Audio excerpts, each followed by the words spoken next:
धनपाल जी बेंगलुरु के transport office में driver का काम करते हैं। कर्नाटकದ ಇತಿಹಾಸದಲ್ಲಿ ಬಂಗಾರದ ಯುಗದ ಮನ್ ಕಿ ಬಾತ್ ಅಲ್ಲಿ ಯಾರನ್ನ ಪ್ರಸ್ತಾಪ ಮಾಡಿದಾರೋ ಅವ್ರನ್ನೆಲ್ಲ ಮೋದಿ ಅವರು ಕರೆಸ್ಕೊಂಡು ದೆಹಲಿಯಲ್ಲಿ ನಮಗೆ ಪೆರೇಡ್ ಒಂದ್ ದಿವಸ ತೋರಿಸ್ತಾರೆ. ನಾನು 1987ರಿಂದ ಬಸ್ ಚಾಲನೆ ಮಾಡ್ಕೊಂಡು ನನ್ನ ವೃತ್ತಿ ಆರಂಭಿಸಿದೆ. ಮೋರಿಯಲ್ಲಿತ್ತು ಬಚ್ಚಲ್ ಮನೆಗೆ ಬಟ್ಟೆ ಒಗೆಯೋದಕ್ಕೆ ಹಾಕೊಂಡವ್ರೆ, ಮನೆ ತಾರಸಿಗೆ ಹಾಕೊಂಡವ್ರೆ, ಕೆಳಗೆ ನಿಧಿ ಇದೆ, ಅದನ್ನ ಉಲ್ಟಾ ಓದಬೇಕು, ತಲೆಕೆಳಗಾಗಿ ಓದಬೇಕು. ಸುಮಾರು 100ನಿಂದ 130 ಅಪ್ರಕಟಿತ ಶಾಸನಗಳನ್ನ ಹುಡುಕಿದ್ದೀವಿ, ನಾವು ಸಂಶೋಧನೆ ಮಾಡಿದ್ದೀವಿ. ಇದು ಮೈಸೂರು ಮಹಾರಾಜರು ಇಮ್ಮಡಿ ಕೃಷ್ಣರಾಜ ಒಡೆಯರ ಶಾಸನ. ಇದು ಕನ್ನಡ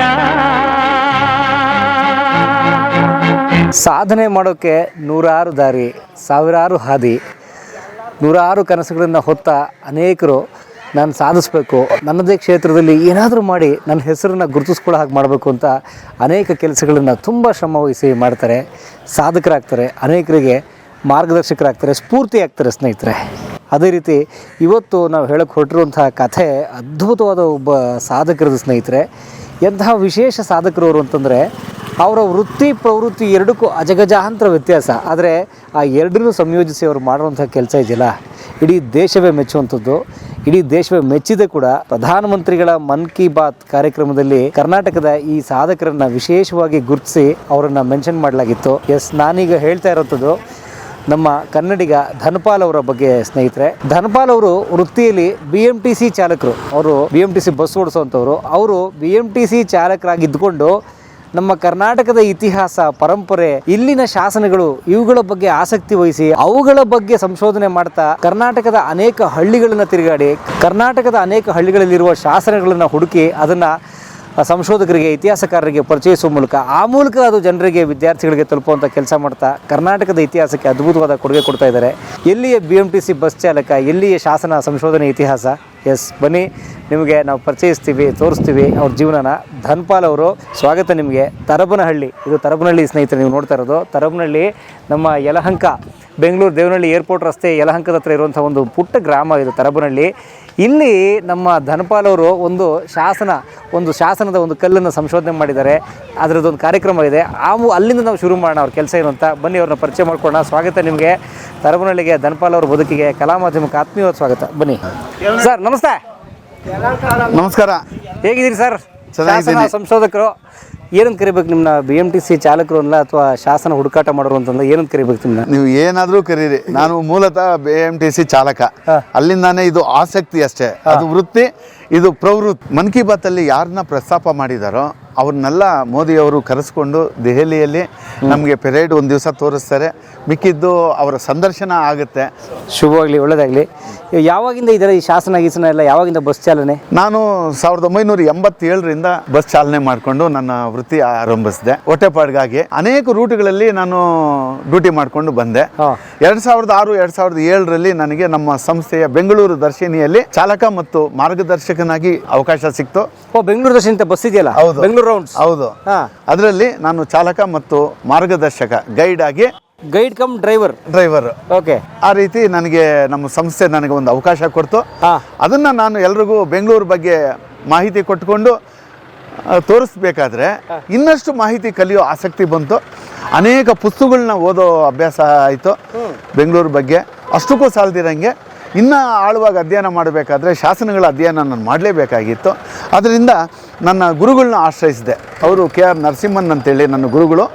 ಅವರು ಶಾಸನ ಪ್ರೊಫೆಸರ್, ಅವರು ಶಾಸನ ಅಧ್ಯಯನ ಮಾಡಿದ್ದಾರೆ. ಅವ್ರ ಹತ್ರ ನಾನು ಶಾಸನಗಳನ್ನ ಅಧ್ಯಯನ ಮಾಡಿದೆ. ಇನ್ನ ಕಲಿಯೋಣ ಅಂತ ಹೇಳ್ಬಿಟ್ಟು ನಮ್ದು ಒಂದು ಡಿಪ್ಲೊಮಾ ಕೋರ್ಸ್ ಬರುತ್ತೆ, ಶಾಸನ ತರಗತಿ. ಗೌರ್ಮೆಂಟ್ ಮಾಡುತ್ತಾ? ಕನ್ನಡ ಸಾಹಿತ್ಯ ಪರಿಷತ್ ಅವರು ಸಾಯಂಕಾಲ 6 ಗಂಟೆಯಿಂದ 7:30ವರೆಗೂ ಈ ಶಾಸ್ತ್ರ ಡಿಪ್ಲೊಮಾ ಅಂತ ಮಾಡ್ತಾರೆ. ಅದರಲ್ಲಿ ನಾನು ಡಿಪ್ಲೊಮಾ ಮಾಡಿದೆ.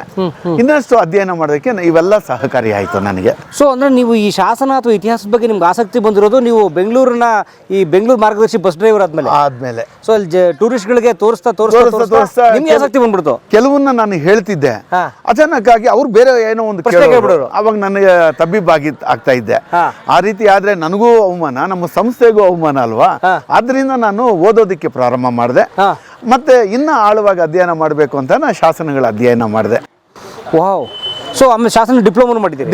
ಮಾಡಿದೆ ಅನೇಕ ಶಾಸನಗಳನ್ನ. ಆಮೇಲೆ ಅದು ಆಸಕ್ತಿ ತುಂಬ ಹೆಚ್ಚಾಯಿತು. ಒಂದೊಂದು ಶಾಸನದ ಹತ್ರನೂ ಹೋದಾಗ ಅನೇಕ ಶಾಸನಗಳು ತುಂಬ ದುಸ್ಥಿತಿಯಲ್ಲಿತ್ತು. ಮೋರಿಯಲ್ಲಿತ್ತು, ಬಚ್ಚಲ್ ಮನೆಗೆ ಬಟ್ಟೆ ಒಗೆಯೋದಕ್ಕೆ ಹಾಕೊಂಡವ್ರೆ, ಮನೆ ತಾರಸಿಗೆ ಹಾಕೊಂಡವ್ರೆ, ಆಫ್ಗೆ ಹಾಕೊಂಡಿದ್ದಾರೆ, ಕೆಲವು ರೋಡ್ಗಳಲ್ಲಿ ಬಿದ್ದಿವೆ. ಈ ರೀತಿ ಅನೇಕ ಶಾಸನಗಳನ್ನ ನಾನು ನೋಡಿದೆ. ಆಗ ಅನ್ಕೊಂಡೆ ಬರೀ ನಾನು ಅಧ್ಯಯನ ಮಾಡಿದ್ರೆ ಸಾಲದು, ಅಧ್ಯಯನ ಜೊತೆಗೆ ಅದನ್ನ ಸಂರಕ್ಷಣೆನೂ ಮಾಡ್ಕೊಂಡು ಬಂದೆ. ಮತ್ತೆ ಸಂರಕ್ಷಣೆ ಮಾಡಿದ್ರೇನು ಸಾಲದು, ಸಂರಕ್ಷಣೆ ಆಗ್ಬಿಟ್ಟ ಮೇಲೆ ಜನಗಳಿಗೆ ತಲುಪಬೇಕಲ್ವಾ, ಅದು ಸಿಗ್ಬೇಕು. ಜನಗಳಲ್ಲಿ ಅನೇಕ ಹಳ್ಳಿಗಳಲ್ಲಿ ಇದ್ರ ಬಗ್ಗೆ ಒಂದು ಮೂಢನಂಬಿಕೆ ಇದೆ. ಏನು ಶಾಸನ ಅಂದ್ರೆ ಕೆಳಗೆ ನಿಧಿ ಇದೆ, ಅದನ್ನ ಉಲ್ಟಾ ಓದಬೇಕು, ತಲೆಕೆಳಗಾಗಿ ಓದಬೇಕು ಅನ್ನೋ ಮೂಢನಂಬಿಕೆ ಇದೆ. ಈ ಮೂಢನಂಬಿಕೆ ಹೋಗಿಸ್ಬೇಕು, ಶಾಸನನ ನಾನು ಅಧ್ಯಯನ ಮಾಡಬೇಕು, ಮತ್ತು ಅದು ಎಲ್ಲವೂ ಗ್ರಾಮಸ್ಥರಿಗೆ ತಲುಪಬೇಕು. ಆದ್ದರಿಂದ ಈಗ ಒಂದು ಹೊಸ ಪ್ರಯೋಗ ಮಾಡಿದ್ದೀನಿ. ಏನು? ಶಾಸನ ಸಂರಕ್ಷಣೆ ಮಾಡಿ ಅಥವಾ ಸಂರಕ್ಷಣೆ ಆಗಿದ್ದರೆ ಅಲ್ಲಿ ಒಂದು ಬೋರ್ಡ್ ಅಳವಡಿಸೋ ಕಾರ್ಯಕ್ರಮ ಮಾಡ್ತಾ ಇದ್ದೀನಿ. ಅಂದರೆ ಶಾಸನ ಏನಿದೆಯೇ ಅದು, ಮತ್ತು ನಿಮಗೆ ತೋರಿಸ್ತೀನಿ ಬೋರ್ಡು, ಅದಕ್ಕೆ ಸಾರಾಂಶನೂ ಬರೆದು ಹಾಕಿದ್ರೆ ಚಿಕ್ಕ ಹುಡುಗರು ಕೂಡ ಓದ್ಬೋದು. ಓದ್ಬಿಟ್ಟ ಮೇಲೆ ಬೇರೆ ಯಾವುದೋ ಊರಿನಿಂದ ಈ ಊರಿಗೆ ಬಂದರೆ ಚಿಕ್ಕ ಹುಡುಗರು ಕೂಡ ಆ ಶಾಸನದ ಬಗ್ಗೆ ಅವರಿಗೆ ಹೇಳ್ಕೊಡ್ಬೇಕು. ಆ ರೀತಿ ಒಂದು ಬೋರ್ಡ್ ಅಳವಡಿಸ್ತಾ ಇದ್ದೀವಿ. ಅದರಲ್ಲಿ ಸಾರಾಂಶ ಎಲ್ಲ ಬರೀತಾ ಇದ್ದೀನಿ. ಸೊ ಇಡೀ ಶಾಸನದಲ್ಲಿ ಏನಿದೆ ಅದಕ್ಕೆ ಹಿನ್ನೆಲೆನೂ ಬರೀತಾ ಇದ್ದೀನಿ. ಅದರ ಸಾರಾಂಶನು ಇದಕ್ಕೆ ನನ್ನ ಗುರುಗಳು KR ನರಸಿಂಹನ್ ಸರ್ ಅಂತೇಳಿ ತುಂಬ ನನಗೆ ಸಪೋರ್ಟ್ ಮಾಡ್ತಾ ಇದ್ದಾರೆ. ಅವ್ರ ಸಪೋರ್ಟ್ನಿಂದಾನೇ ನಾನು ಇಷ್ಟೆಲ್ಲ ಮಾಡೋದಕ್ಕೆ ನನಗೆ ಸಾಧ್ಯ ಆಗ್ತಾ ಇದೆ. ತಾವು ಏನು ಓದಿರೋದು? ನಾನು SSLC ಓದಿದ್ದೀನಿ ಅಷ್ಟೇ. 10th ಸ್ಟ್ಯಾಂಡರ್ಡ್ ಶಾಸನ. ಎಲ್ಲಿ 10th ಸ್ಟ್ಯಾಂಡರ್ಡ್, ಎಲ್ಲಿ ಶಾಸನ? PhD ಮಾಡಿದ್ರೆ ಓದ್ತಿರ್ತಾರೆ ಶಾಸನ? ಇಲ್ಲ, ನನಗೆ ಆಸಕ್ತಿ ಒಂದಿತ್ತು ಅಂದರೆ ಏನು ಓದದೇ ಇರೋರು ಏನು ಬೇಕಾದರೂ ಸಾಧಿಸ್ಬೋದು. ಆಸಕ್ತಿ ಒಂದು ಇರಬೇಕು. ಜೊತೆಗೆ ಆಸಕ್ತಿ ಇನ್ನೂ ಜಾಸ್ತಿ ಆದರೆ ಕುತೂಹಲ ಇರುತ್ತೆ. ಆ ಕುತೂಹಲ ನಮ್ಮನ್ನು ಹೇಳ್ಕೊಂಡು ಹೋಗುತ್ತೆ. ಒಂದು ಕ್ಯೂರಿಯಾಸಿಟಿ ಇರಬೇಕು. ಹೌದು, ಒಂದು ಮಗು ಥರದ ಕ್ಯೂರಿಯಾಸಿಟಿ. ಹೌದು, ವೆರಿ ನೈಸ್. ಇನ್ನೊರು ಎಷ್ಟು ಶಾಸನ ಸಂಶೋಧನೆ ಮಾಡಿದಿರಿ ಇದುವರೆಗೂ? ನಾನು ನಮ್ಮ ಗುರುಗಳು ಜೊತೆಯಲ್ಲೇ ನಾವು ಮಾಡ್ತಾ ಇರೋದು, ಜಂಟಿಯಾಗಿಯೇ ನಾವು ಮಾಡ್ತೀವಿ. ಸುಮಾರು 100 to 130 ಅಪ್ರಕಟಿತ ಶಾಸನಗಳನ್ನ ಹುಡುಕಿದ್ದೀವಿ, ನಾವು ಸಂಶೋಧನೆ ಮಾಡಿದ್ದೀವಿ. ಹತ್ರ ನಾನು ಪುರಾತತ್ವ ಇಲಾಖೆಯವರು, ನಮ್ಮ ಕರ್ನಾಟಕ ಇತಿಹಾಸ ಅಕಾಡೆಮಿ ಮತ್ತು ಗ್ರಾಮಸ್ಥರು ಮತ್ತು ಕೆಲವು ದಾನಿಗಳಿಂದ ಅನೇಕ ಶಾಸನಗಳನ್ನ ಸಂರಕ್ಷಣೆ ಮಾಡಿಕೊಂಡು ಬಂದಿದ್ದೀನಿ. ಸುಮಾರು 100 ದಾಟಿಬಿಟ್ಟಿದೆ. ಮತ್ತು ಸುಮಾರು 40 to 50 ಬೋರ್ಡುಗಳನ್ನ ಅಳವಡಿಸಿದ್ದೀನಿ ಇದುವರೆಗೂ ನಾನು. ಓಕೆ. ಅಲ್ಲ, ಈ ಏನು ಶಾಸನ ಅಂತ ಇದ್ರೆ ಏನು ಶಾಸನ ಅಂದರೆ? ಶಾಸನ ಅಂತಂದ್ರೆ ಹೇಳಿ, ಏನು ಶಾಸನ ಅಂದ್ರೆ? ಬನ್ನಿ, ಶಾಸನದ ಹತ್ರನೇ ಹೋಗ್ತೀನಿ, ಅಲ್ಲೇ ತೋರಿಸಿ ಹೇಳ್ತೀರಾ? ಹೌದು, ಬನ್ನಿ. ಆಕ್ಚುಲಿ ಶಾಸನ ಏನಂತ ಫಸ್ಟ್ ಅರ್ಥ ಮಾಡ್ಕೊಳ್ಳೋಣ. ಬನ್ನಿ ಸರ್, ಬನ್ನಿ. ಇದು ತರಬನಹಳ್ಳಿ ವೆಂಕಟರಮಣ ಸ್ವಾಮಿ ಗುಡಿ. ಎಲ್ರಿಗೂ ದೇವ್ರು ಒಳ್ಳೇದು ಮಾಡಲಿ. ಸರ್, ಯಾವ ಜಾಗ ಸರ್ ಇದು? ನೋಡಿ, ಈಗ ನಾವು ಯಲಹಂಕ ಮೊದಲು ಬೆಂಗಳೂರು ಉತ್ತರ ತಾಲೂಕಾಗಿತ್ತು, ಈಗ ಯಲಹಂಕ ತಾಲೂಕಾಗಿದೆಯಂತೆ. ಇದು ತರಬನಹಳ್ಳಿ ಅನ್ನೋ ಗ್ರಾಮ. ಇಲ್ಲಿ ತಿರುಮಲ ದೇವಸ್ಥಾನದ ಹಿಂಭಾಗದಲ್ಲಿ ಈ ಗ್ರಾಮಸ್ಥರಿಗೆ ಎಲ್ಲರಿಗೂ ನಾನು ನಮಸ್ಕಾರ ಮಾಡ್ತೀನಿ. ಯಾಕೆ ಅಂತಂದ್ರೆ ಇಷ್ಟು ಚೆನ್ನಾಗಿ ಸಂರಕ್ಷಣೆ ಆಗಿರೋದು ನಮ್ಗೆ ಭಾರಿ ಸಂತೋಷ ಕೊಡ್ತಾ ಇದೆ. ಅನೇಕ ಊರುಗಳಲ್ಲಿ ಹೋಗಿ ನಾವು ಕೇಳ್ಕೊತಾ ಇದ್ದೀವಿ, ಇದು ನಿಮ್ಮ ಊರಿನ ಇತಿಹಾಸ ಹೇಳುತ್ತೆ, ಇದು ಎಲ್ಲರೂ ತಿಳ್ಕೊಳ್ಬೇಕಾಗಿರೋದು, ಮುಂದಿನ ಜನಾಂಗಕ್ಕೆ ನಾವು ಕೊಡಬೇಕಾಗಿರೋ ಕೊಡುಗೆ, ಇದು ಕೊಡುಗೆ ನಮ್ದಲ್ಲ, ಯಾರೋ ಇದೆ, ಅದನ್ನ ಉಳಿಸ್ಕೊಂಡು ಹೋಗ್ಬೇಕು ಅಂತ ಎಲ್ರಿಗೂ ನಾನು ಕೇಳ್ಕೊತಾ ಇದ್ದೀನಿ. ಆದ್ರೆ ನಾವು ಕೇಳೋದಕ್ಕೆ ಮೊದಲೇ ಈ ಊರಿನ ಗ್ರಾಮಸ್ಥರು ತುಂಬಾ ಚೆನ್ನಾಗಿ ಇದನ್ನ ಸಂರಕ್ಷಣೆ ಮಾಡಿಕ್ಕಿದ್ದಾರೆ. ನೋಡಿ, ಇದೇ ಶಾಸನ ಅಂತಂದ್ರೆ ನೋಡಿ, ಯಾವುದೇ ಒಂದು ಶಾಸನ ಆಗ್ಬೇಕಾದ್ರೆ ಇಲ್ಲಿ ಈ ಶಾಸನ ಹಾಕಿರೋದು ಇದು ಮೈಸೂರು ಮಹಾರಾಜರು ಇಮ್ಮಡಿ ಕೃಷ್ಣರಾಜ ಒಡೆಯರ ಶಾಸನ. ಇದು ಮೈಸೂರು ಮಹಾರಾಜರದು. ಇದು ಬಂದು ಕ್ರಿಸ್ತ ಶಕ 1750ಕ್ಕೆ ಸೇರುತ್ತೆ. 1750 250 ವರ್ಷದಿಂದ. ಹೌದು, ಆಯ್ತಾ. ಇದಕ್ಕೆ ಶಾಸನ ಆಗ್ಬೇಕಾದ್ರೆ ಈ ಶಾಸನ ಅವರು ಏನು ಆಜ್ಞೆ, ಶಾಸನ ಅಂದ್ರೆ ಬೇರೆ ಏನೂ ಇಲ್ಲ, ಒಂದು ಆಜ್ಞೆ, ಒಂದು ಆರ್ಡರ್ ಪಾಸ್ ಮಾಡಿದಂಗೆ ಆಜ್ಞೆ ಕೊಟ್ಟಿದ್ದಾರೆ. ಏನು ಅಂತ ಹೇಳ್ಬಿಟ್ಟು ಕೆಳಗೆ ಬರೆದಿದ್ದಾರೆ.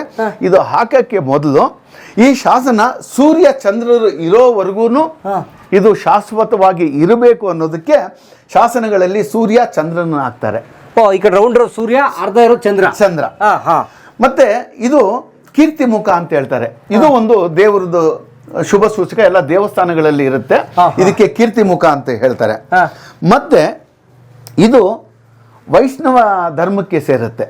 ವೈಷ್ಣವ ತಿರುಮಲ ಅಂತಂದ್ರೆ ವೈಷ್ಣವ, ವಿಷ್ಣು. ವಿಷ್ಣು. ಅದೇ ಇದು ಈಶ್ವರ ದೇವಸ್ಥಾನ ಇದ್ರೆ ಇಲ್ಲಿ ಈಶ್ವರನ ಲಿಂಗ ಇರುತ್ತೆ, ನಂದಿ ಇರುತ್ತೆ.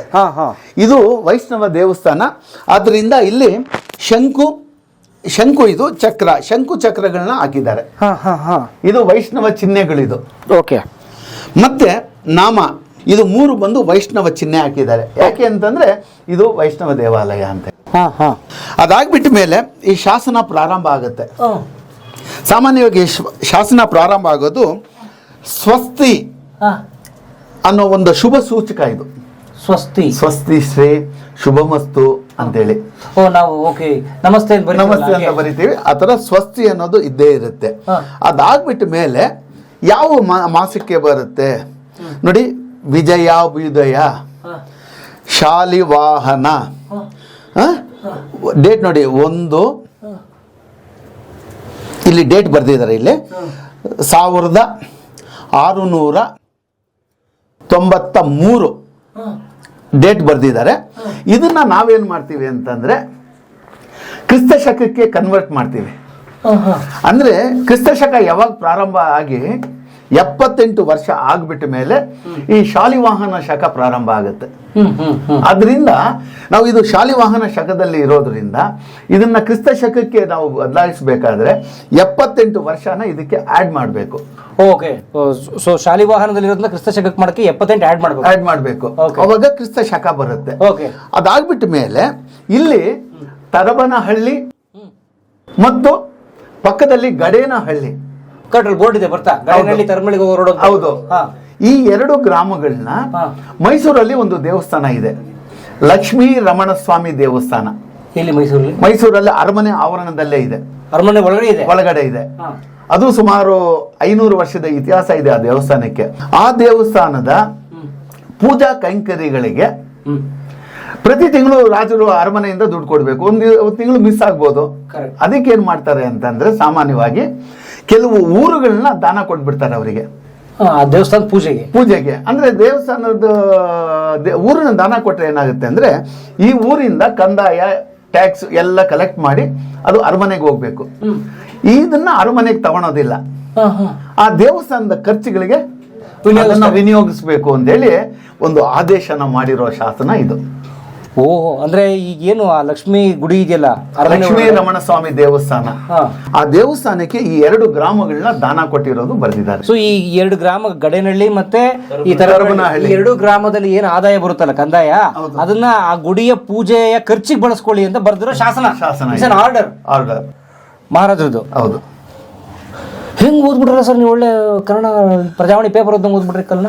ಇಲ್ಲ, ಇದು ಈಸಿ ನಮ್ಗೆ. ಯಾಕೆ ಅಂತಂದ್ರೆ ಇದು 17-18ನೇ ಶತಮಾನದಲ್ಲ, ಸಾಮಾನ್ಯವಾಗಿ ಈಗ ನಮ್ಮ ಕನ್ನಡಕ್ಕೆ ಹೊಂದಿಕೊಳ್ಳುತ್ತೆ. ಇದಕ್ಕೂ ಹಿಂದೆ ಹೊಯ್ಸಳರ ಕಾಲದ್ದು ಮತ್ತೆ ಅದಕ್ಕಿಂತ ಗಂಗರ ಕಾಲದ್ದು ಓದ್ಬೇಕಾದ್ರೆ ಅದು ಎಲ್ಲ ಹಳಗನ್ನಡದಲ್ಲಿರುತ್ತೆ. ಇದು ಮಾಮೂಲಿ ನಮ್ಮ ಕನ್ನಡನೇ. ಇದು ಯಾರು ಬೇಕಾದ್ರೂ ಓದಬಹುದು. ಇದು ಸ್ವಲ್ಪ ಪ್ರಯತ್ನ ಪಟ್ರೆ ನೋಡಿ ನಿಮ್ಗೆ ನೋಡಿ ಇಲ್ಲಿ ಅಲ್ಲ, ಇದಕ್ಕೆ ನಾವೇನ್ ಮಾಡ್ತೀವಿ ಅಂದ್ರೆ ಇದು ಕಾಣ್ಲಿಲ್ಲ ಅಂತಂದ್ರೆ ಗೋಧಿ ಹಿಟ್ಟು ತಂದು ಹಿಂಗ ಹಚ್ಚುತ್ತೀವಿ. ಈ ತರ ಹಚ್ಚಿದ್ರೆ ಇಲ್ಲಿ ಗೋಧಿ ಹಿಟ್ಟು ಈ ಆಳದಲ್ಲಿ ಹೋಗಿ ಸೇರ್ಕೊಂಡ್ಬಿಡುತ್ತೆ, ಕತ್ಕೊಂಡ್ಬಿಡುತ್ತೆ. ನಾವು ಈಸಿಯಾಗಿ ಓದ್ಬೋದು. ಈಗ 1-2 ಅಕ್ಷರ ನಿಮ್ಗೆ ತೋರಿಸ್ತೀನಿ ನೋಡಿ. ಇದು ಸಾನಾ, ಸಾಗೆ ವಾವತ್ತು, ಸಿ ತಾವತ್ತು, ಸ್ವಸ್ತಿ, ಆಯ್ತಾ. ಶ್ರೀ, ಶ್ರೀ ಕರೆಕ್ಟ್. ಶ್ರೀ, ವಿ, ಜ, ಯ, ದೀರ್ಘ, ವಿಜಯ, ಬಾಗೆ ಕೊಂಬು, ಯಾವತ್ತು, ಬ್ಯೂ. ದಾ ನೋಡಿ ಎಷ್ಟು ಸ್ಪಷ್ಟವಾಗಿದೆ. ಸ್ಪಷ್ಟವಾಗಿ ಅಷ್ಟೇ. ಯಾಕಂದ್ರೆ ಇಲ್ಲಿ ಕಲ್ಲು ಡಾರ್ಕ್ ಇರೋದ್ರಿಂದ ಆ ಲೈಟ್ ಕಲರ್ ಕೆತ್ತಿರೋದು ಕಾಣ್ತಾ ಇದೆ, ಕಾಣುತ್ತೆ. ಕೆಲವಲ್ಲಿ ಇದು ಕಾಣೋದಿಲ್ಲ. ನಾವು ಗೋಧಿ ಹಿಟ್ಟು ತಂದು ಹಚ್ಚಿದಾಗ ಇದು ಕಾಣುತ್ತೆ, ಸ್ಪಷ್ಟವಾಗಿ ಒಂಥರ ಎದ್ದು. ಇದಕ್ಕೆ ಅನೇಕ ಮೆಥಡ್ಗಳಿದೆ. ಎಸ್ಟಾಂಪ್ ಪೇಜ್ ಅಂತ ಮಾಡ್ತೀವಿ. ಇಲ್ಲಿ ಒದ್ದೆ ಪೇಪರ್ನ ಹಾಕಿ ಅದನ್ನ ತಟ್ಟುಬಿಟ್ಟು ಇಲ್ಲಿ ಕರಿ ಇದರಿಂದ ಅದ್ರ ಮೇಲೆ ಹಾಕಿ ಅದು ಎಸ್ಟಾಂಪ್ ಪೇಜ್ ಅಂತ ಇದುವರೆಗೂ ಮಾಡ್ಕೊಂಡು ಬರ್ತಾ ಇರೋದು. ಈಗ ಲೇಟೆಸ್ಟ್ ಇನ್ನೊಂದು, ಈ ನಮ್ಮ ಮಿಥಿಕ್ ಸೊಸೈಟಿ ಅವರು 3D ಸ್ಕ್ಯಾನಿಂಗ್ ಮಾಡ್ತಾರೆ. Mythic society Nrupatunga road. ಅವ್ರು ಏನ್ ಮಾಡಿ ಸ್ಕ್ಯಾನಿಂಗ್ ಅಲ್ಲಿ ಇದನ್ನ ಸ್ಕ್ಯಾನ್ ಮಾಡಿ ಲ್ಯಾಪ್ಟಾಪ್ಗೆ ಹಾಕಿ ಇದನ್ನ ಯಾವ ರೀತಿ ಬೇಕಾದ್ರೂ ತಿರುಗಿಸ್ತಾರೆ ಅವರು. ಇನ್ನ ಡೀಪ್ ಅಲ್ಲ ಆಗಿ ಇನ್ನ ಚೆನ್ನಾಗಿ ಓದೋದು ಈಗ ಹೊಸದಾಗಿ ಮೆಥಡ್ ಆಗಿ ತಂತ್ರಜ್ಞಾನ ಬಳಸಿ ಎಲ್ಲೆಲ್ಲಿ ನಮ್ಮ ಬೆಂಗಳೂರು ಗ್ರಾಮಾಂತರ ಇದನ್ನ ಈಗ ಸದ್ಯಕ್ಕೆ ತಗೊಂಡಿದ್ದಾರೆ. ಅದನ್ನೆಲ್ಲ ಡಿಜಿಟಲ್ ಮಾಡಿಬಿಟ್ಟು ಯಾರು ಬೇಕಾದ್ರೂ ನೋಡ್ಬೋದು, ಆ ತರ ಮಾಡ್ತಾ ಇದ್ದಾರೆ ಸರ್. ಅಂದ್ರೆ ಈ ತರಗನಹಳ್ಳಿ ಅಂತ ಪುಣ್ಯವಂತರ ಊರಂದ್ರೆ ಸರ್, ಮೈಸೂರು ಅರಮನೆಯಲ್ಲಿರೋ ಲಕ್ಷ್ಮೀ ನರಸಿಂಹ ಗುಡಿಗೆ ಪೂಜೆಗೆ ಹಣ ಕೊಡ್ತಿದ್ ಊರಿದು, ಅದಿಲ್ಲಿದೆ. ಹೌದು, ಅದನ್ನ ಹುಡುಕಿದಿರಿ. ಆ ದೇವಸ್ಥಾನದ ಬಗ್ಗೆ ಇನ್ನಷ್ಟು ಕುತೂಹಲ ಮಾಹಿತಿ ಇದೆ, ಬನ್ನಿ ಅಲ್ಲೇ ಹೇಳ್ತೀನಿ. ಓ ನೈಸ್. ಅಲ್ಲಲ್ಲ, ಇದು ಇಲ್ಲಿ ಮೊದಲೇ ಇತ್ತ ಅಥವಾ ನೀವು ತಂದಿಟ್ಕೊಂಡಿದ್ದ? ಇಲ್ಲ ಇಲ್ಲ ಇಲ್ಲ, ಇದು ಬಂದು ದೇವಸ್ಥಾನ ಮುಂದೆ ಬಿದ್ದಿತ್ತು, ಮುಂದೆ ಇತ್ತು. ಈ ಗ್ರಾಮಸ್ಥರೆಲ್ಲ ಸೇರಿ ದೇವಸ್ಥಾನನ ಪುನರುಜ್ಜೀವನ ಮಾಡಿದ್ದಾರೆ, ತುಂಬಾ ಚೆನ್ನಾಗಿ ಕಟ್ಟಿದ್ದಾರೆ. ಒಂದು ಚಿಕ್ಕ ಮಂಟಪ ಮಾತ್ರ ಇತ್ತಂತೆ ಇಲ್ಲಿ. ದೇವಸ್ಥಾನ ಕಟ್ಟಿ ಅಲ್ಲಿ ಬಿದ್ದಿರೋ ಶಾಸನನ ಸಾಮಾನ್ಯವಾಗಿ ಮುಟ್ಟಕ್ ಹೋಗೋದಿಲ್ಲ ಯಾರೂನು ಹಳ್ಳಿಯಲ್ಲಿ. ಸ್ವಲ್ಪ ಭಯ, ಅದ್ರ ಬಗ್ಗೆ ಭಯ, ಏನ್ ಮುಟ್ಟದ ಏನಾಗುತ್ತೋ ಅಂತ ಹೇಳ್ಬಿಟ್ಟು ತಲೆ ಒಡೆದೋಗ್ಬಿಡುತ್ತೆ ಅಂತೆಲ್ಲ ಹೇಳ್ತಾರೆ. ಬನ್ನಿ ನಾನು ಓದ್ತೀನಿ, ನನ್ನ ತಲೆ ಒಡೆದೋದ್ರೆ ನನ್ನ ಇಲ್ಲೇ ಬಿಡ್ಬಿಡಿ ಅಂತ ಹೇಳ್ತೀನಿ. ನಾನು ಸುಮಾರು 100 ಶಾಸನ ಓದಿದ್ದೀನಿ, ನನ್ನ ತಲೆ ಇನ್ನ ಗಟ್ಟಿಯಾಗಿ ಇದೆ. ಅದು ಮೊದಲೇ ಆಮೇಲೆ ಕಾಮಿಡಿಗೆ ಆಮೇಲೆ ಇದನ್ನ ನಮ್ಮ ಇಲ್ಲಿ ಮಂಜುನಾಥ್ ರಾವ್ ಅಂತ ಇದ್ದಾರೆ. ನಾನು ಈ ಊರಿಗೆ ಬಂದಾಗ ಈ ತರ ನಮ್ಮೂರಲ್ಲಿ ಒಂದು ಶಾಸನ ಇದೆ, ಯಾರು ಓದಿಲ್ಲ ಇಲ್ಲಿ ಅಂತಂದ್ರು. ಸೊ ನಿಮ್ಗೆ ಹೇಗೆ ಗೊತ್ತಾಯ್ತು? ಓಕೆ, ಅಲ್ಲಿ ಬಿದ್ದಿತ್ತು, ನಿಮ್ಗೆ ಹೇಳಿದ್ದ ಮಂಜುನಾಥ್? ಇಲ್ಲ ಇಲ್ಲ, ಅದನ್ನ ಇಲ್ಲೇ ಸಂರಕ್ಷಣೆ ಮಾಡಿ ಇಟ್ಬಿಟ್ಟಿದ್ರು. ಈ ಗ್ರಾಮಸ್ಥರ ಅವರು ಮಂಜುನಾಥ್ ರಾವ್ ಅಂತ ಇದ್ರು, ಅವ್ರನ್ನ ಭೇಟಿ ಮಾಡಿದೆ. ಅವ್ರು ಬನ್ನಿ ಇಲ್ಲಿ ಒಂದು ಶಾಸನ ಇದೆ ಅಂತ ಹೇಳ್ಬಿಟ್ಟು ತೋರಿಸಿದ್ರು. ಅವಾಗ ಇಲ್ಲಿ ಗೋಧಿ ಹಿಟ್ಟು ತಂದು ಅದನ್ನ ಓದ್ದೆ. ಮುಕ್ಕಾಲು ಭಾಗ ಇಲ್ಲೇ ಓದ್ಬಿಟ್ಟಿದ್ದೆ. ಇನ್ನು ಸ್ವಲ್ಪ ನಮ್ಮ ಗುರುಗಳ ಜೊತೆ ಕುತ್ಕೊಂಡು ಅಧ್ಯಯನ ಮಾಡಿ ಮತ್ತೆ ಹಿನ್ನೆಲೆ ಎಲ್ಲ ಹುಡುಕಿದೆ. ಲಕ್ಷ್ಮೀ ರಮಣ ದೇವಸ್ಥಾನ ಎಲ್ಲಿದೆ ಅಂತ ಹೇಳ್ಬಿಟ್ಟು ಮೈಸೂರಲ್ಲಿ ಇರೋರಿಗೆಲ್ಲ ಕೇಳಿದೆ. ದೇವಸ್ಥಾನ ಇದೆ. ಮತ್ತೆ ಅನೇಕ ಪುಸ್ತಕಗಳನ್ನ ಅಧ್ಯಯನ ಮಾಡಿದೆ. ಅದರಲ್ಲಿ ಆ ದೇವಸ್ಥಾನದ ಬಗ್ಗೆ ಅನೇಕ ಮಾಹಿತಿಗಳಿದೆ, ಅದನ್ನೆಲ್ಲ ಓದ್ಬಿಟ್ಟು ಇಲ್ಲಿ ಅದನ್ನ ಬರೆದು ಕೊಟ್ಟಿದ್ದೀನಿ. ಈಗ ಅದನ್ನ ಬೋರ್ಡ್ ತೋರಿಸಿ ನಿಮ್ಗೆ ಅದನ್ನ ಈಗ ಹಸ್ತಾಂತರ ಮಾಡ್ತೀನಿ ಗ್ರಾಮಸ್ಥರಿಗೆ. ಆ ಕಾರ್ಯಕ್ರಮನ? ಹೌದು. ಅಂದ್ರೆ ಇದರಲ್ಲಿ ಏನಿದೆಯಲ್ಲ ಅಕ್ಷರ, ಅದರದ್ದು ನೀಟಾಗಿ ಕನ್ನಡದಲ್ಲಿ ಬರೆದೊಂದು ಬೋರ್ಡ್ ಮಾಡಿದಿರಿ. ಹೌದು. ಅದರ ಇವತ್ತು ಹಸ್ತಾಂತರ ಗ್ರಾಮಸ್ಥರಿಗೆ ನೀವೇ ಮಾಡಿಸ್ಕೊಂಡ್ ಬಂದಿರಿ? ನಾನೇ ಮಾಡ್ಕೊಂಡು. ದುಡ್ಡು ಕಾಸೋದಕ್ಕೆ ಗ್ರಾಮಸ್ಥರೇ ಕೊಟ್ಟಿದ್ದಾರೆ. ನಾನು ಎಲ್ಲ ಊರುಗಳಲ್ಲಿ ಗ್ರಾಮಸ್ಥರಿಗೆ ನೀವೇ ಅದ್ರ ಖರ್ಚು ಕೊಡಬೇಕು ಅಂತ ಕೇಳ್ತೀನಿ. ಯಾಕೆ ಅಂತಂದ್ರೆ ಅವ್ರಿಗೊಂದು ಜವಾಬ್ದಾರಿ ಇರುತ್ತೆ. ಕರೆಕ್ಟ್. ನಾವು ದುಡ್ಡು ಹಾಕಿದೀವಪ್ಪ ಅಂತ ಮಾಡ್ತಾರೆ. ಇದುವರೆಗೂ ಅನೇಕ ಕಡೆ ನಾನು ಬೋರ್ಡ್ ಬರ್ದಾಕಿದ್ದೀನಿ, ಅದನ್ನ ಎಲ್ಲೋ ಬಿಸಾಕಿದ್ದಾರೆ. ಈ ತರ ನನಗೂ ನೋವಾಗ್ತಾ ಇದೆ. ಅವ್ರು ದುಡ್ಡು ಕೊಟ್ಟಿಲ್ಲ, ನಾನೇ ಖರ್ಚು ಮಾಡಿದ್ದೀನಿ. ಆದ್ರೆ ನಿರ್ಲಕ್ಷ್ಯ ಇರುತ್ತೆ. ಅವರೇ ದುಡ್ಡು ಹಾಕಿದ್ರೆ ಸ್ವಲ್ಪ ಅವ್ರಿಗೆ ಇದು ಬರುತ್ತೆ ಅಂತ ನಾನು ರಿಕ್ವೆಸ್ಟ್ ಮಾಡ್ಕೊಂತೀನಿ. Sense of belongingness. ಹೌದು ಅಂತ ಅನ್ಸುತ್ತೆ ಅಂತ. ಮತ್ತೆ ನನ್ನ ಗೆಳೆಯ ಕಿರಣ್ ಕುಮಾರ್ ಅಂತ ಇದ್ದಾರೆ, ಅವರ ಮನೆಯವರು. ಇವರು ವಿನುತಾ ಕಿರಣ್ ಅಂತೇಳಿ, ಇವ್ರದ್ದು ಒಂದು ಟ್ರಸ್ಟ್ ಮಾಡ್ಕೊಂಡಿದ್ದಾರೆ. ಇವರು ಕೆಲವು ನನಗೆ ಬೆನ್ನೆಲುಬಾಗಿ ನಿಂತ್ಕೊಂತ ಇದ್ದಾರೆ.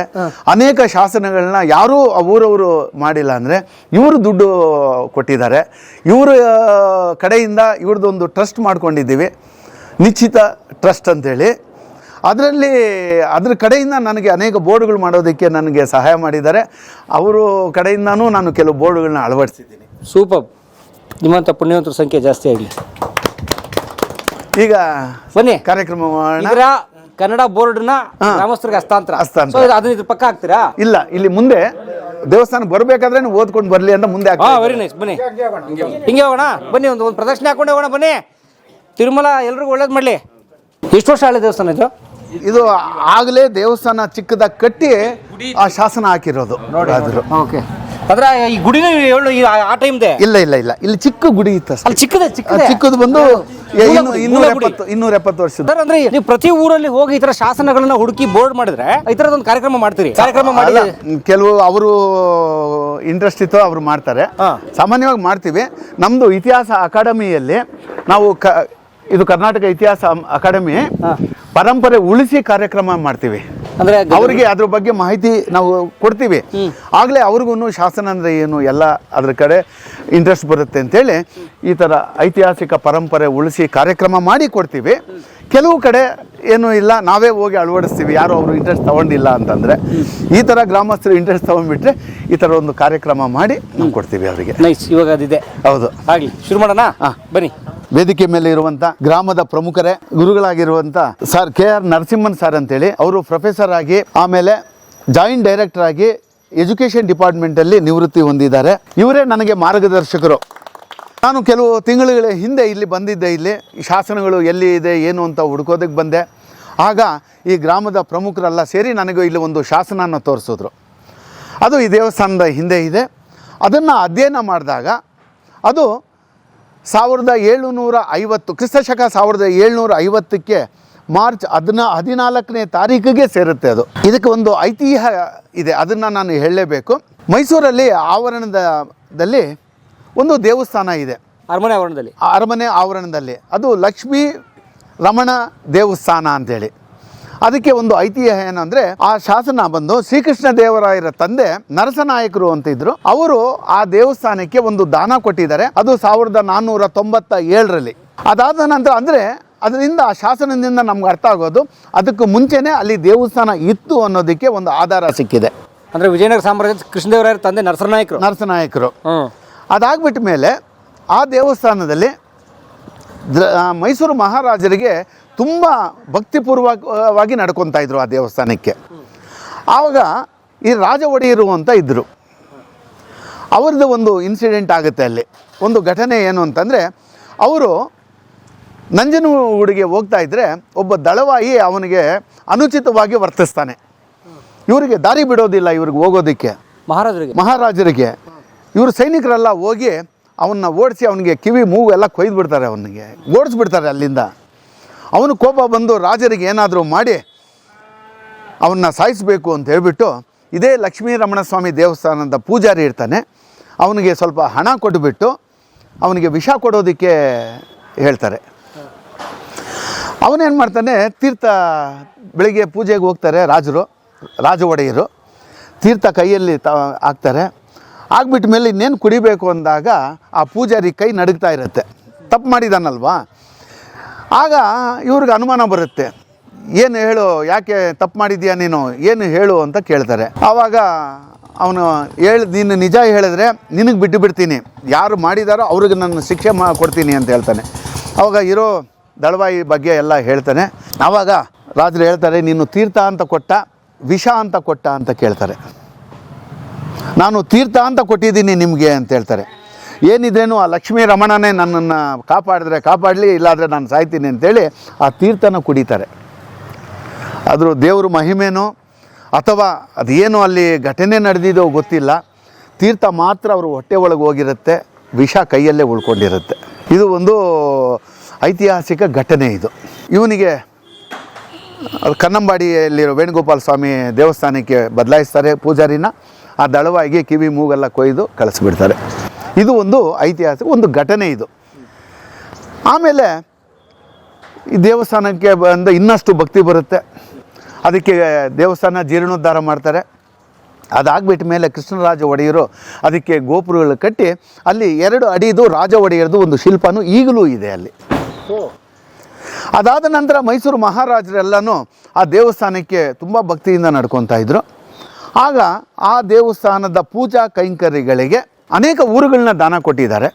ಅದೇ ರೀತಿ ಈ ಗ್ರಾಮಕ್ಕೆ ಬಂದಿರಬಹುದು ಮಹಾರಾಜರು. ಇಮ್ಮಡಿ ಕೃಷ್ಣರಾಜ ಒಡೆಯರು 1750 ಮಾರ್ಚ್ 14ನೇ ತಾರೀಕು ಈ ಶಾಸನನ ಹಾಕಿರೋದು.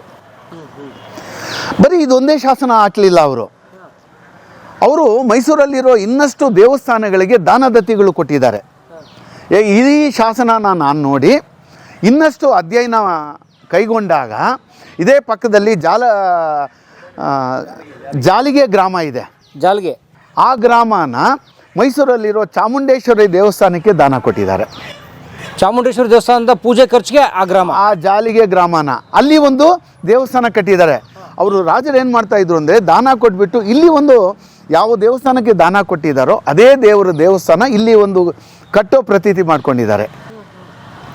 ಆದ್ದರಿಂದ ಜಾಲಿಗೆ ಗ್ರಾಮ ದಾನ ಕೊಟ್ಟು ಅಲ್ಲಿ ಚಾಮುಂಡೇಶ್ವರಿ ದೇವಸ್ಥಾನ ಈಗಲೂ ಇದೆ. ಅದರ ಪಕ್ಕದ ಗ್ರಾಮನೇ ಕಾಮೇನಹಳ್ಳಿ ಅಂತ ಹೇಳ್ಬಿಟ್ಟು ಅಲ್ಲಿ ಒಂದು ಶಾಸನ ಇದೆ. ಅದು ನಂಜನಗೂಡು ಈಶ್ವರನ ದೇವಸ್ಥಾನಕ್ಕೆ ದಾನ ಕೊಟ್ಟಿದ್ದಾರೆ. ಇಲ್ಲಿ ಈಶ್ವರನ ದೇವಸ್ಥಾನ ಕಟ್ಟಿದ್ದಾರೆ. ಇದೇ ರೀತಿ ಅರಕೆರೆಯಲ್ಲಿ ಒಂದು ಶಾಸನ ಸಿಕ್ಕಿದೆ. ಆದರೆ ಅದು ಅರ್ಧ ತುಂಡಾಗೋಗಿದೆ, ಪೂರ್ತಿ ಪಾಠ ಸಿಕ್ಕಿಲ್ಲ. ಆದರೆ ದಿನಾಂಕ ಇದೇ ದಿನಾಂಕ, ಸೇಮ್ ಡೇಟ್ 4 ಶಾಸನಗಳು. ಇದನ್ನು ಈಗ ನಾನು ಕರ್ನಾಟಕ ಇತಿಹಾಸ ಅಕಾಡೆಮಿಯಲ್ಲಿ ಇದನ್ನು ನಾನು ಪ್ರಸ್ತುತಪಡಿಸಿದ್ದೀನಿ. ಈ ಎಲ್ಲ ಶಾಸನಗಳ ಈಗ ಇತಿಹಾಸದ ಪುಸ್ತಕ ಸೇರ್ಕೊಂಡ್ಬಿಟ್ಟಿದೆ. ಸೊ ಈಗ ಈ ತರಬ್ನಲ್ಲಿ ಈಗ ಹಿಸ್ಟ್ರಿ ಬುಕ್ಕಲ್ಲಿ ಇರುತ್ತೆ, ಈಗ ಇತಿಹಾಸದ ಬುಕ್ಕಲ್ಲಿ ಸೇರಿದೆ. ಆದರೆ ಈ ಗ್ರಾಮಸ್ಥರಿಗೆ ಅದರ ಬಗ್ಗೆ ತಿಳಿಲಿಲ್ಲ ಅಂತಂದರೆ ನಾನು ಇಷ್ಟು ಮಾಡಿದ್ದು ವೇಸ್ಟ್ ಅಲ್ವಾ. ಅದರಿಂದನೇ ನೋಡಿ ಬೋರ್ಡ್ ಅಳವಡಿಸಿದ್ದೀನಿ. ಈಗ ಅವರಿಗೆ ಹಸ್ತಾಂತರ ಮಾಡ್ತೀನಿ. ಅವರು ಅದನ್ನು ತಗೊಂಡು ಈಗ ಇಷ್ಟರಲ್ಲೇ ಇಲ್ಲಿ ದೇವಸ್ಥಾನದ ಮುಂದೆನೇ ಅದನ್ನು ಫ್ರೇಮ್ ಹಾಕಿ ಗ್ಲಾಸ್ ಹಾಕಿ ಫ್ರೇಮ್ ಹಾಕಿ ಮಾಡ್ತೀನಿ ಅಂತ ರಾಮಣ್ಣ ಅವರು ಹೇಳಿದ್ದಾರೆ. ಅದರಿಂದ ಈಗ ತಮ್ಮೆಲ್ಲರ ಸಮಕ್ಷಮದಲ್ಲಿ ನಮ್ಮ ಗುರುಗಳು ಅವರಿಗೆ ಈ ಬೋರ್ಡನ್ನು ಹಸ್ತಾಂತರ ಮಾಡಬೇಕು ಅಂತ ಕೇಳ್ಕೊತಾ ಇದ್ದೀನಿ. ಅನ್ಬಾಕ್ಸ್ ಮಾಡೋಣ ಇದು. ಓಯ್ ತೆಗೆದು ಬಿಡಿ ಸರ್. ಸರ್ ನಿಮ್ಮ ಹಾಂ ಹಾಂ ವಾವ್, ಎಷ್ಟು ಚೆನ್ನಾಗಿದೆ ಸರ್ ಬೋರ್ಡ್ ಇದು. ಒಳ್ಳೆ ಹಾರ್ಡ್ ಬೋರ್ಡ್ ಇದು. ತುಂಬ ತಿಕ್ಕಾಗಿರುವಂಥ ಒಂದು ಡ್ಯೂರಬಿಲಿಟಿ ಬರುವಂಥ ಬಹುಬಾಳಿಕೆ ಬರುವಂಥ ಒಂದು ಬೋರ್ಡ್ನ ಮಾಡಿಸಿ ತುಂಬ ಸ್ಪಷ್ಟವಾಗಿ ಕನ್ನಡದಲ್ಲಿ ಬರೆಸಿ. ಇದು ಶಾಸನ, ಇದು ಆ ಶಾಸನದಲ್ಲಿರೋ ಸಾಲು. ಸಾಲು. ಇದು ಅದಕ್ಕೆ ಸಾರಾಂಶ, ಹಿನ್ನೆಲೆ ಏನೇನು ಆಗಿತ್ತು ಅಂತ ಹೇಳ್ಬಿಟ್ಟು ಹಿನ್ನೆಲೆಯನ್ನು ನಾನು ಬರೆದು ಚಿಕ್ಕ ಹುಡುಗರು ಕೂಡ ಬಂದು ಇಲ್ಲಿ ಓದಬಹುದು. ಇದು ಓದೋದ್ರಿಂದ ತನ್ನ ಊರಿನ ಬಗ್ಗೆ ಹುಡುಗರಿಂದ ಹಿಡಿದು ಗ್ರಾಮಸ್ಥರಿಗೆಲ್ಲಾನು ಒಂದು ಹೆಮ್ಮೆ ಬರುತ್ತೆ. ನನ್ನ ಊರಿಗೆ ಇಷ್ಟು ಇತಿಹಾಸ ಇದೆಯಲ್ಲ, ಅಂತ ಇತಿಹಾಸ ನಾನು ಹುಟ್ಟಿದ್ದೀನಿ, ಅವ್ರಿಗೆ ಖುಷಿ ಆಗುತ್ತೆ. ಹೌದು, ಆದ್ದರಿಂದನೇ ಇದು ನನ್ನ ಮತ್ತು ನಮ್ಮ ಗುರುಗಳ ಒಂದು ಕಾನ್ಸೆಪ್ಟ್. ಇದು ತುಂಬಾ ಈ ರೀತಿ ಬೋರ್ಡ್ ಮಾಡಿ ಕೊಡೋದ್ರಿಂದ ಆ ಗ್ರಾಮಸ್ಥರಿಗೆ ಸೇರಬೇಕು, ಇತಿಹಾಸ ತಿಳಿಬೇಕು ಅನ್ನೋ ಕಾರ್ಯಕ್ರಮ ನಾವು ಮಾಡ್ತಾ ಇದ್ದೇವೆ. ಎಲ್ಲರಿಗೂ ನಮಸ್ಕಾರ. ನಾನು KR ನರಸಿಂಹನ್ ಅಂತ ಹೇಳಿ ಸುಮಾರು 40 ವರ್ಷಗಳ ಕಾಲ ಕಾಲೇಜು ಅಧ್ಯಾಪಕನಾಗಿ ಕೆಲಸ ನಿರ್ವಹಿಸಿ 2010ರಲ್ಲಿ ನಾನು ನಿವೃತ್ತನಾದೆ. ಆ 10ರಿಂದಲೂ ಕೂಡ ವಿಶೇಷವಾಗಿ ಧನ್ಪಾಲ್ ಅವರು ನನಗೆ ಒಂದು ರೀತಿಯಲ್ಲಿ ಬೆಂಬಲವಾಗಿ ನಿಂತ್ಕೊಂಡು ನನ್ನ ಇತಿಹಾಸದ ಅಥವಾ ನನ್ನ ಸಂಶೋಧನೆಯ ಕಾರ್ಯಗಳನ್ನು ಚುರುಕುಗೊಳಿಸಲಿಕ್ಕೆ ಅವರು ಕಾರಣ ಅಂತ ಹೇಳ್ಬೋದು. ಯಾಕೆಂದರೆ ಈ ವಯಸ್ಸಿನಲ್ಲಿ 74 ವರ್ಷ ಆಗ್ತಾಯಿದೆ ನನಗೆ. ಈ ವಯಸ್ಸಿನಲ್ಲಿ ಯಾರಾದರೂ ಕೂಡ ಒಬ್ಬರು ನಮಗೆ ಒಂದು ರೀತಿಯಲ್ಲಿ ಶಕ್ತಿಯನ್ನು ಕೊಡ್ತಕ್ಕಂಥ ವ್ಯಕ್ತಿಗಳಿರಬೇಕು. ಹೀಗಾಗಿ ಒಂದು ರೀತಿಯಲ್ಲಿ ಅವರನ್ನು ನನ್ನ ಶಕ್ತಿ ಅಂತಾನೆ ನಾನು ತಿಳ್ಕೊಂಡಿದ್ದೇನೆ. ನೋಡಿ, ಯಾವುದೇ ಒಂದು ದೇವಸ್ಥಾನ ಒಂದು ಗ್ರಾಮದಲ್ಲಿರ್ತಕ್ಕಂಥದ್ದು, ಯಾಕೆಂತಂದರೆ ಊರಿಗೆ ಒಂದು ದೇವಾಲಯ ಮುಖ್ಯವಾಗಿರತಕ್ಕಂಥದ್ದು. ಆ ದೇವಾಲಯ ನಮ್ಮ ಸಾಂಸ್ಕೃತಿಕವಾಗಿರ್ತಕ್ಕಂಥ, ನಮ್ಮ ಧಾರ್ಮಿಕವಾಗಿರತಕ್ಕಂಥ, ನಮ್ಮ ಐತಿಹಾಸಿಕವಾಗಿರ್ತಕ್ಕಂಥ, ಒಟ್ಟಾರೆ ಒಂದು ಸಾಮಾಜಿಕವಾಗಿರ್ತಕ್ಕಂಥ ಪ್ರಜ್ಞೆಯನ್ನು ಹೆಚ್ಚು ಮಾಡ್ತಕ್ಕಂಥದ್ದು, ಒಂದು ಸಾಮಾಜಿಕವಾಗಿರ್ತಕ್ಕಂಥ ಸ್ಥಾನಮಾನಗಳನ್ನು ಗಳಿಸಿಕೊಡ್ತಕ್ಕಂಥದ್ದೇ ನಮ್ಮ ದೇವಾಲಯಗಳು. ಸುಮಾರು 5-6ನೇ ಶತಮಾನದಿಂದ ಇಲ್ಲಿವರೆಗೂ ಕೂಡ ಇಂದೂ ಕೂಡ ನಡ್ಕೊಂಡು ಹೋಗ್ತಾ ಇರ್ತಕ್ಕಂಥ ಸಾವಿರಾರು ದೇವಾಲಯಗಳು ನಮ್ಮ ಶ್ರದ್ಧಾ ಕೇಂದ್ರಗಳಾಗಿರ್ತಕ್ಕಂಥದ್ರ ಜೊತೆಗೆ ನಮ್ಮ ನಾಡಿನ ಜೀವನಾಡಿಗಳಾಗಿರ್ತಕ್ಕಂಥದ್ದು, ನಮ್ಮ ಸಂಸ್ಕೃತಿಯ ಹೆಮ್ಮೆಯಾಗಿರ್ತಕ್ಕಂಥದ್ದು ಕೂಡ ಹೌದು. ಇಂತಹ ಈ ದೇವಾಲಯಗಳು ನಮಗೆ ಶಿಕ್ಷಣವನ್ನು, ಹಾಗೆಯೇ ನಮಗೆ ಬೇಕಾಗಿರತಕ್ಕಂಥ ಒಂದು ಧಾರ್ಮಿಕವಾಗಿರತಕ್ಕಂಥ ಚೈತನ್ಯವನ್ನು, ಹಾಗೆಯೇ ಆಹಾರವನ್ನು ಪೂರೈಸ್ತಕ್ಕಂಥ ಕೇಂದ್ರಗಳಾಗಿಯೂ ಕೂಡ ಈ ದೇವಾಲಯಗಳು ಸುಮಾರು 5-6ನೇ ಶತಮಾನದಿಂದಲೇ ನಿರ್ವಹಿಸಿಕೊಂಡು ಬಂದಿರತಕ್ಕಂಥದ್ದು ಉಂಟು.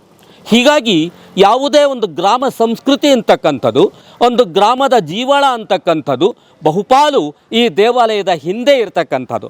ಆದ್ದರಿಂದಲೇ ನಮ್ಮ ದೇವಾಲಯಗಳಲ್ಲಿ ನಾವು ಭಾಷೆಯನ್ನು ಕಾಣ್ತೇವೆ, ಸಾಹಿತ್ಯವನ್ನು ಕಾಣ್ತೇವೆ, ಜನಜೀವನವನ್ನು ಕಾಣ್ತೇವೆ, ಕಲೆ ಶಿಲ್ಪಗಳನ್ನು ಕಾಣ್ತೇವೆ. ಒಟ್ಟಾರೆ ಒಂದು ಗ್ರಾಮದ ಜೀವನದ ನೈಜವಾಗಿರ್ತಕ್ಕಂಥ ಚಿತ್ರಣ ಆ ದೇವಾಲಯಗಳ ಮೂಲಕವಾಗಿ ನಮಗೆ ಸಿಗಬೇಕಾಗಿರ್ತಕ್ಕಂಥದ್ದು ಅತ್ಯವಶ್ಯಕವಾಗಿರ್ತಕ್ಕಂಥದ್ದು. ಒಂದೇ ದಿನ ಹಾಕಿರ್ತಕ್ಕಂಥ ಶಾಸನಗಳನ್ನು ನಮ್ಮ ಇತಿಹಾಸದಲ್ಲಿ ನಾವು ಗುರುತಿಸ್ತೇವೆ. ನಾವು ಉದಾಹರಣೆಗೆ 3ನೇ ಬಲ್ಲಾಳ ತುಂಬ ಅದ್ಭುತವಾಗಿರತಕ್ಕಂಥ ವ್ಯಕ್ತಿ, ಹೊಯ್ಸಳರ ಕಡೆಯ ದೊರೆ. ಅವನು 6 ಕಡೆ ಒಂದೇ ದಿವಸ ಶಾಸನಗಳನ್ನು ಹಾಕಿಸ್ತಾನೆ.